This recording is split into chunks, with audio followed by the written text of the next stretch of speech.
Hello বন্ধুরা, এখন একটি ওয়াটার ইফেক্ট দিয়ে একটি পিকচার তৈরি করে আপনাদেরকে দেখাবো কিভাবে অনায়াসে একটি ওয়াটার ইফেক্ট আপনারা তৈরি করতে পারবেন। ফটোশপ, যে কোনো ভার্সনের ফটোশপ দিয়েই আপনারা এই ওয়াটার ইফেক্ট তৈরি করতে পারবেন। এর জন্য আমি একটি ওয়াটার পিকচার নিয়ে নিয়েছি এবং এটাকে কন্ট্রোল এ দিয়ে সিলেক্ট করব এবং কন্ট্রোল সি দিয়ে কপি করব।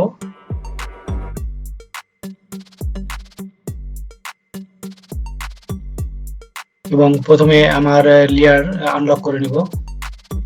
লেয়ার আনলক করার পরে কন্ট্রোল লেয়ার আনলক করার পর একটি লেয়ার মাস্ক তৈরি করব এবং মাস্কের উপর অল্টার চেপে ক্লিক করব এবং কন্ট্রোল ভি দিয়ে পেস্ট করব।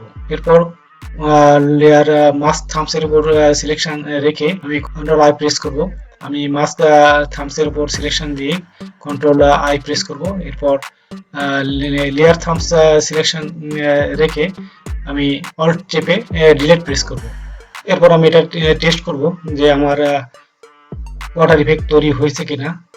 এর জন্য আমি একটি নিউ লেয়ার ওপেন করব এবং এর ব্যাকগ্রাউন্ড আমি ব্ল্যাক দিয়ে দেব এবং এখানে একটি স্ট্রবেরির ফটো আমি আগে থেকেই পিএনজি ফরম্যাটে রেখেছি। এটা আমি এখানে ড্র্যাগ করে এর উপর রেখে রিসাইজ করে নেব।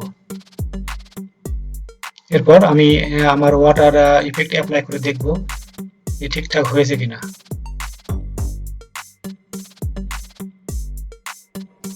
এভাবে ড্র্যাগ করে নিয়ে আমি